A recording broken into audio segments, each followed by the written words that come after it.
Inihatid ni Sandro ng tingin sina Berna at mga kaibigan nito habang papalayo sa kanya. Galit na galit siya sa pagsisinungaling nito at panlilinlang sa kanya. Hindi niya hinayaang magpaliwanag ito, dahil biglang bumalik sa kanya ang nakaraan. Ang buong akala niya ay ganun kadali ang magpatawad pero nagkamali siya. Minahal niya si Berna. Minahal niya ito ng totoo, ngunit hindi sapat ang pagmamahal na iyon para maghilom ang sugat sa kanyang puso, hindi pala ganun kadali. Ipinag-krus niya ang kanyang mga palad habang nakaupo sa driver's seat, tumulo ang luha sa kanyang mga mata. Tama bang kamuhian ko pa rin siya, Rebecca? Bulong niya sa kawalan. Nang pumunta siya sa kanyang mansion kagabi, hinanap niya ang gamit ni Berna, habang hawak ang larawan na ibinigay sa kanya ni Madison. Hinalungkat niya ang bag nito at nakita niya ang isang envelope na may lamang sulat ng kanyang ina para kay Berna. Hindi niya alam na ginawa iyon ng kanyang ina, at kung bakit nito iyon ginawa ay nasisiguro niyang may dahilan. Noong una ay hindi siya makapaniwala na magagawa iyon ni Berna. Matagal na nitong alam ang lahat pero patuloy pa rin itong nagsinungaling sa kanya. Nagring ang cellphone niya na nasa bulsa niya, kinuha niya yon. Si Orlan ang tumatawag, agad niya iyong sinagot. Pare, magkita tayo, may dapat kang malaman. Sige, magkita na lang tayo sa bar. Iyon lamang ang nasabi niya bago nito putulin ang tawag. Pinaandar niya ang kotse patungo sa bar na pagmamay-ari ng kapatid ni Madison. Nang makarating siya roon ay agad siyang umorder ng 6 na beer, at umupo sa sulok na bahagi ng bar. Nilapitan siya ng isang babae pero hindi niya yun pinansin, hinayaan lamang niya itong umupo sa tabi niya. Hi, ngayon lang kita nakita rito, mapanuksong sabi nito habang idinadantay ang isang kamay sa hita niya. Ibinaba ng waiter ang beer na order niya, binuksan niya iyon at hindi pinagkaabalahang kausapin ang babae. Ano ang pangalan mo, cutie boy? Tanong nito na hinahaplos ang isang hita niya pataas. Inalis niya ang kamay ng babae sa hita niya, at inilayo ang upuan niya rito. Hey, ang suplado mo naman, nakasimangot na sabi nito. Tumayo ito at umalis din sa tabi niya, lasing na ang babae na nasa edad 20 anyos pataas. Sinipat niya ang relo niyang pambisig, 10:00 pa lamang ng gabi, maya-maya pa ay dumating na si Orlan. Nakakot ito ng black na shades, nakaipit sa bibig nito ang umuusok nitong sigarilyo, nakaipit sa kilikili nito ang isang envelope, humila ito ng upuan sa tabi niya at saka tinanggal ang suot na shades. Isinipit nito ang sigarilyo sa daliri at itinungga ang beer na hawak niya, muli siyang sumenyas sa waiter para umorder pa. Alam ko na ang lahat pare, nangunot ang noo nito. Alam mo na si Vina Vasquez ang nagpapadala sa'yo ng litrato? Nagtaka siya sa sinabi nito. Sinong Vina Vasquez? Pinsang buo ni Berna Vasquez, ang menor de edad na nagmamaneho sa van na iniwasan mo. At bakit naman niya ako padadalhan ng litrato ng pinsan niya? Pare, alam ko na ang ugnayan ninyo ni Berna, nasabi na sa akin ni Madison. Pinatawad mo na ba siya? Itinungga muli nito ang beer na iniinom niya kanina. Huminga siya ng malalim, hindi ganun kadaling magpatawad, tumingin siya sa malayo. Buong akala ko'y kaya ko pero hindi ko nagawa. Minahal ko ang babaeng naging dahilan kung bakit ako namatayan ng asawa. Dumating ang waiter at inilapag ang isang case ng beer sa ilalim ng lamesa at ipinatong nito ang bucket na puno ng yelo. Teka, may plano ka bang maglasing? Tanong nito sa kanya. Maglalasing tayong dalawa, ipinatong niya sa lamesa ang isang beer na nakabukas na. Sa ginagawa mong yan pinapahirapan mo lang ang sarili mo, paano na si Berna kung ganon? Ano bang dapat kong gawin sa kanya, bukod sa kamuhian ko siya at pahirapan? Tinapak nito ang balikat. Mia, bakit mo pahihirapan ang taong minsang nagpasaya sa'yo, pare? Matagal na panahon na iyon, inosente pa si Berna noon. Isa pa, hindi naman niya kayo mababangga kung hindi niya iniwasan yung batang tumitawid, at sa kasamaang palad hindi niya nagawa. May medical issues si Berna dahil sa aksidente, na-trauma siya, nagkaroon din ng temporary amnesia, dumanas siya ng depression at muntik na niyang bawian ng buhay ang sarili niya. Nariyan ang lahat ng reports mula sa police officer na humawak ng kaso ninyo. Isa pa, si Tita Cheding mismo ang umurong sa demanda na ginawa mo. Mas malaki ang nawala sa akin pare, alam mo rin kung ano ang mga pinagdaanan ko. Nagtaas siya ng boses dito. Ang akin lang, hindi sinasadya ni Berna ang nangyari, Hindi ko siya ipinagtatanggol pare, pero iyon ang totoong nangyari. Hindi na siya sumagot, sunod-sunod niyang itinungga ang laman ng beer na iniinom niya. He was devastated and yet broken, magulo ang isipan niya. Nasaan na yung mga beer na inorder ko? Sigaw niya habang kinakalampag ang lamesa. Nakatayo si Orlan sa likuran niya at ng isa pang lalaki na pamilyar sa kanya. Pare, lasing na lasing ka na, halika na umuwi na tayo. Ay nalalayan siya ni Orlan, hinawakan nito ang kamay niya at dinala iyon sa balikat nito habang ang isang kamay niya ay dumuduro sa lalaki. Hoy, ikaw, sumisinok na siya at halos matamba na. Sir, magsasara na kami, sabi ni Gabriel na halatang naiinis na sa kanya. Ninisihan niya ito, halika na pare, wala naman palang kwenta itong lugar na ito. Ang aga pa magsasara na, pasuray-suray ang lakad nilang dalawa ni Orlan dahil sa kalasinggan niya. Ihahatid na kita sa bahay mo, pare, ibinukas nito ang pintuan sa tabi ng driver's seat, at umupo siya roon habang nakatingala ang ulo. Mahal na mahal ko siya, pare, pero minahal ko ang babaeng naging dahilan para mawalan ako ng asawa, malakas na sabi niya. Tinapat ni Orlan ang kaliwang balikat niya nang makasakay na ito sa kotse, pinaandar nito yun, narinig niya ang malalim na buga nito ng hangin. Inihatid siya nito sa bahay niya, agad silang sinalubong ni Manong Tasyo pagkababa pa lamang niya ng kotse, halos matamba siya sa kalasinggan. Manong Tasyo, kayo na ho ang bahala kay Sandro, nasa parking lot ho ng bar ang kotse niya. Ay nalalayan siya ni Manong Tasyo, ano ho bang nangyari sir, nag-aalalang tanong ng matanda. Mahaba pong istorya Manong, sige ho mauna na ako, pare, magpahinga ka na, pagpapalem nito, narinig niyang pinaandar nito ang makina ng sasakyan. Pagkatapos ay isinara ni Manong Tasyo ang gate nila habang nakaalalay sa kanya. Sir, bakit ho ba kayo naglasing, itinulak niya ito, napaupo siya sa damuhan sa may garden. Inihiga niya ang sarili doon at tumingin sa langit. Si Rebecca, magagalit ba siya? Pagagalitan ba niya ako? Ang tanga ko, ang rupok ng puso ko. Sigaw niya habang nangingilid ang mga luha sa kanyang mga mata. Hindi nagsalita si Manong Tasyo, muli siyang ainal-alayan nito na makatayo hanggang makarating sila sa kwarto niya, inihiga siya nito sa kama niya, inalis nito ang sapatos na suot niya at saka ito umalis ng kwarto. Sa kanyang kama, naamoy pa rin niya ang pabango ni Berna na umaalingasaw sa unan na nasa tabi niya, ipinikit niya ang mga mata at niyakap ang unang ginamit ni Berna. Bakit ikaw pa? Bakit masamang balita ang agad na sumalubong kay Berna pagdating nila sa mansion ng mga kaibigan niya? Napapalibutan kasi ng puting bulaklak ang buong paligid. Nakasuot ang halos lahat ng mga tao ng itim na damit. Nanginginig ang tuhod na pumasok sila sa loob, namumugto na ang kanyang mga mata dahil sa walang tigil na pagiyak. Para siyang kandilang na uubos nang makita ang larawan ng kanyang Lola Belen na napapalibutan ng mga bulaklak. Linapitan siya ng kanyang ama, na naroon at biglang tumayo nang makita siya. Wala na ang Lola Belen mo, anak, wala na, humahagulgol na sabi nito at saka siya niyakap. Hindi ito totoo papa, hindi namamaos ang tinig na niya. Bumuhos ang luha sa kanyang mga mata, kahapon, isinugod namin siya sa hospital dahil inatake siya ng sakit niya, kwento nito matapos kalasin ang pagkakayakap sa kanya. Pero malakas pa si Lola, inilihim niya sa atin na bumalik ang sakit niya noon. Nanamatay ba si Lola dahil sa akin pa, dahil nalaman niya na.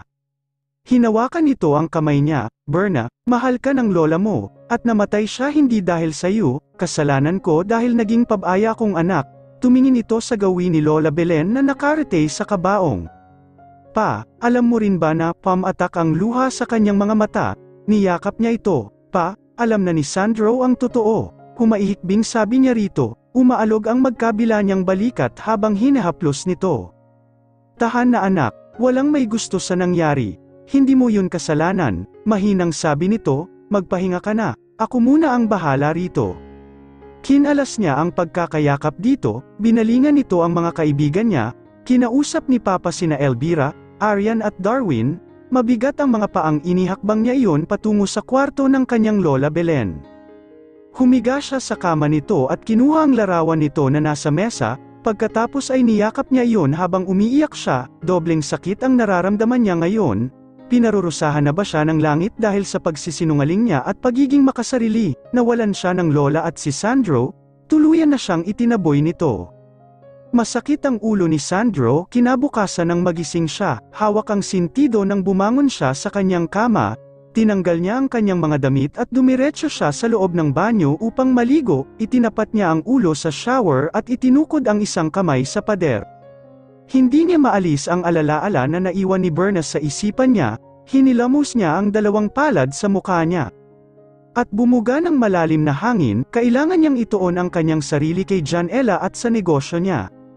Pagkatapos niyang maligo ay nagbihis na siya, suot ang boxer shorts at sando nang lumabas siya ng kanyang kwarto, nakasampay sa balikat niya ang puting tuwalya na ginamit niya para tuyuin ang basa niyang buhok. Pagkababa niya ng hagdan ay agad siyang sinalubong ni Manong Tasyo at Manang Rosing. May problema ho ba? Kanyang tanong nang mapansing humihikbi si Manang Rosing. Si Doña Belen kasi sir kumunat ang noo niya. Anong nangyari, patay na siya? Sir, kahapon pa, sakit sa puso daw ang ikinamatay niya, sir. Nabigla siya sa sinabi nito, agad na pumasok sa isip niya si Berna, pero napawi ang pag-aalala niya nang maalala na naroon nga pala si Darwin para rito. Sir, hindi niyo ba pupuntahan si Berna? Marami akong gagawin, Manong Tasyo, kayong dalawa na lamang ni Manang Rosing ang kumanta. Iniwasan niya ang nangungusap na mata ni Manong Tasyo. Pero sir, kailangan kayo ni Berna, Manong Tasyo. Ito na ang huling beses na babanggitin ninyo ang pangalan ni Berna sa loob ng pamamahay ko, maautoridad na sabi niya. Sir, mo alang-galang na, pero bakit ba ganyan kayo kay Ma'am Berna? Nung nakaraan lang sobrang saya ninyong dalawa, ano hubang nangyari? Siya ang naging dahilan kung bakit ako nawalan ng asawa.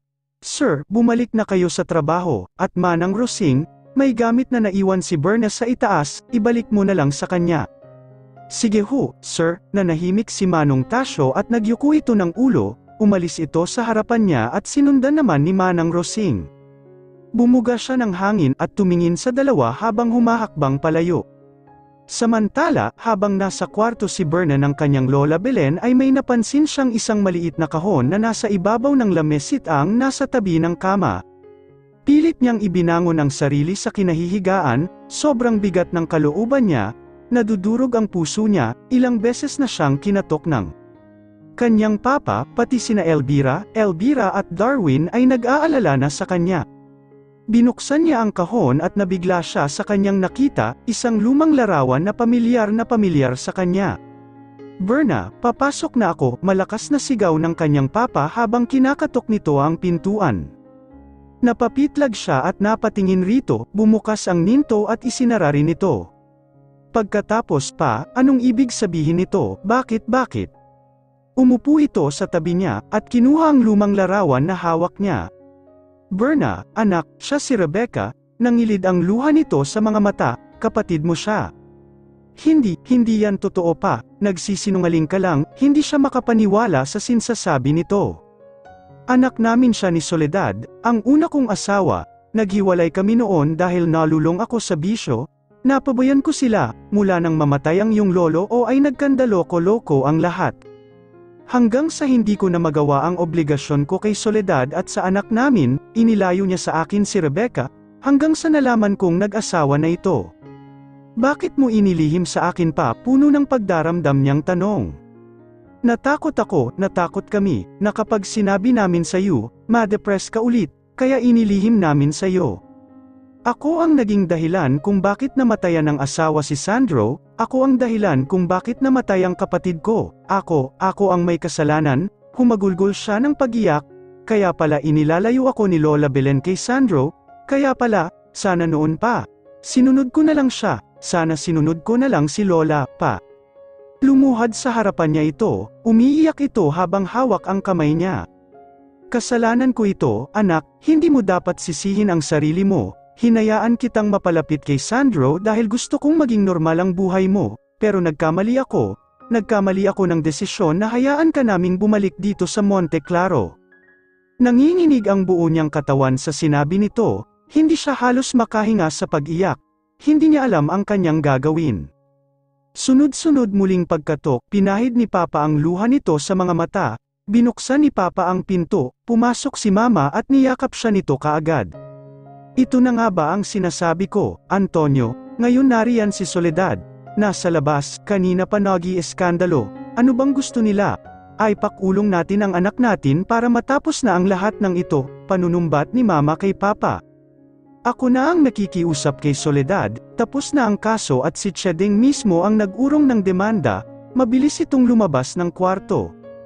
Kumalas siya sa yakap ng kanyang mama, at sinundan ang paglabas ng kanyang papa sa kwarto. Berna, habol na tawag nito ngunit hindi niya ito nilingan. Ilabas ninyo si Berma, sumisigaw na sabi ni Soledad. Ay respeto mo naman ang burol ni mama, mariing sabi ni papa nang makalapit dito. Ay respeto, bakit Antonio, nang inilayo ba ninyo ang anak ninyo ni Criselda, inirespeto mo ba ako bilang magulang ni Rebecca? Anak natin ang napatay niyang anak mo, hindi niyo man lang ako kinausap ng maayos bago ninyo itakas ang batang iyan, at ngayon nalaman ko pa na nakipagrelasyon siya kay Sandro, alam ba ninyo yun, napaka-immoral nang? Lumuhad siya sa harapan nito, patawarin po ninyo ako, patawad hindi ko ho alam, wala akong alam. Marahas na hinawakan nito ang magkabilang balikat niya, pinatayo siya nito at saka sinampal ng malakas sa kanyang kanang pisngi. Ipapakulong kita, pagbabayaran mo ang lahat, nilapitan siya ng kanyang papa, umalis ka na. Soledad, anak ko rin si Rebecca at anak ko si Berna, hindi ako papayag sa gusto mong gawin, hindi ako makakapayag. Hindi pa tayo tapos, Antonio. Magkita na lang tayo sa hukuman. At hindi na ninyo matatakasan ang mga ginawa ninyo sa anak ko. Hayop ka, Antonio, wala kang kwenta. Umalis ito pagkatapos sabihin ang mga iyon. Halika na, Berna, bumalik na tayo ng Manila, umiiyak na sabi ni Mama nang makalapit sa amin ni Papa. Nakatingin ang halos lahat ng mga tao sa amin, nagbubulong-bulungan ang mga ito, pinag-uusapan ang nangyari na kanilang nasaksihan. Hindi ma, hindi tayo aalis, hindi tumakbo siya palabas ng bahay, sinundan siya ni Darwin. Pinigilan siya nitong sumakay sa kotse niya, Berna, kumalma ka. Bumalik na tayo sa loob, please, mahinang sambit nito, ngunit marahas niyang tinanggal ang kamay nitong nakahawak sa braso niya. Huwag mo akong papakialaman, Darwin, bulyaw niya rito. No, mag-uusap tayo, mariing pagpupumilit at saka sumakay sa loob ng kotse niya, sa tabi ng driver's seat. Wala siyang nagawa kundi pumasok din sa loob ng kotse niya at pinatakbo iyon ng mabilis, hindi niya batid kung saan siya pupunta, ang gusto lang niya ay makalayo sandali. Makapag-isip-isip kung ano ang dapat niyang gawin, kung ano ang kailangan niyang gawin. Inaayos ni Sandro ang mga gamit ni Berna na naiwan ito sa bahay niya, nang magbukas ang pinto ng kwarto niya kung saan siya naroroon. Eho, kasama ko si Janella, ipinadiretso ko na siya sa kwarto niya, dahil kailangan nating mag-usap tungkol kay Berna. Ibinaba niya ang mga gamit ni Berna na sa sahig na nakalagay sa paper bag, hinarap niya ito at yumalukip-kip. Bakit ma, sasabihin na ba ninyo sa akin kung kailan pa ninyo alam ang lahat? Sandro, noon bang kaarawan ni Janella, alam na ba ninyong si Berna ang batang yun, at hinayaan lang ninyo ako? Sandro, ayho, walang kasalanan si Berna, wala siyang kasalanan sa nangyari, at ginawa ko ang sa tingin kong tama, nang makita ko kung paano itrato ni Berna si Janella, doon ko napagtanto na marahil magkakaayos kayo. At hindi nga ako nagkamali dahil mabuting tao si Berna, Sandro. Ninisihan niya ito, seryoso ka ba ma? Sa tingin mo naging mabuti ang lahat, nadudurog ang puso ko kapag naaalala ko kung paano ko minahal ang taong naging. Sandro, hindi siya ang nakabangga sa inyo, aminin mo rin sana sa sarili mo na may pagkakamali ka, huwag mong ibunton kay Berna ang sisi, maawa ka naman sa taong nagmalasakit sa iyo. Sa inyo ni Janella, pinasaya ka niya at sapat na iyon para mapatawad mo siya. 5 taon na ang lumipas, Sandro, alam mo ba kung bakit ako nandito? Dahil kay Soledad, ipapakulong niya si Berna, ipapaungkat niya ang kaso. Nanahimik siya, gawin niya ang dapat niyang gawin, please ma, huwag mo nang ipagtanggol si Berna. Nakialam din kayo sa nangyari, nabasa ko ang sulat kamay ninyo, hindi niyo dapat ginawa yon. Ginawa ko iyon dahil hindi maaring ipakulong si Berna, inosente siya, inosente ang kapatid ni Rebecca sa ama, tumulo ang luha nito. Natigalgaw siya sa narinig niya, anong sinabi ninyo? Sina Berna at Rebecca, Magkapatid sila sa ama, tama ba ang narinig niya? Magkapatid sina Berna at Rebecca, ibig sabihin si Berna ang pupuntahan nila ni Rebecca noong araw na mangyari ang aksidente, si Berna ang madalas ikwento ng kanyang namayapang asawa. Naihilamos niya ang magkabilang palad sa mukha niya. "Ho, umalis na kayo. Ma, umalis na kayo." Madilim ang anyong nilampasan niya ito at pinagbuksan ito ng pinto, pinapahid nito ang luha habang inihahakbang ang mga paa. Sandro, hindi niya pinakinggan ang pagsusumamo nito sa harapan niya, nanlambot ang mga tuhod na napaupo siya sa sahig. Kinapa niya ang kanyang cellphone sa bulsa niya, sinubukan niyang kontakan si Orlan ngunit hindi ito sumasagot. "Berna, gusto mo na rin bang magpakamatay?" sigaw ni Darwin habang nakakapit sa kinauupuan. Mabilis ang kanyang pagpapatakbo ng kotse, iprinino niya iyon sa gilid ng daan, halos masubsob pa ito sa ginawa niya dahil hindi ito nakasuot ng seatbelt. "Bakit mo ba ako sinundan? Bakit mo ba pilit na isinisiksik ang sarili mo sa akin?" Kinasusuklaman ako ni Sandro dahil ako ang naging dahilan sa pagkamatay ng asawa niya, ng kapatid ko. "Berna, huwag mong sisihin ang sarili mo. Hindi mo naman kagustuhan ang nangyari, isa pa, walang may gusto noon. Hindi mo alam na kapatid mo siya. Sorry, narinig ko kasi ang usapan ninyo ni Tito Antonio kanina sa kwarto. Ayoko sanang makialam dahil hindi naman mahalaga sa iyo ang mga sasabihin ko pero please. Huwag mo naman sanang sisihin ang sarili mo." Niyakap siya ni Darwin, "Nandito lang ako para sa iyo, ipagtabuyan mo man ako palayo. Hinding-hindi ako aalis." Humikbi siya sa balikat ni Darwin, niyakap niya rin ito, wala siyang ibang makapitang iba. Dahil ang isang tao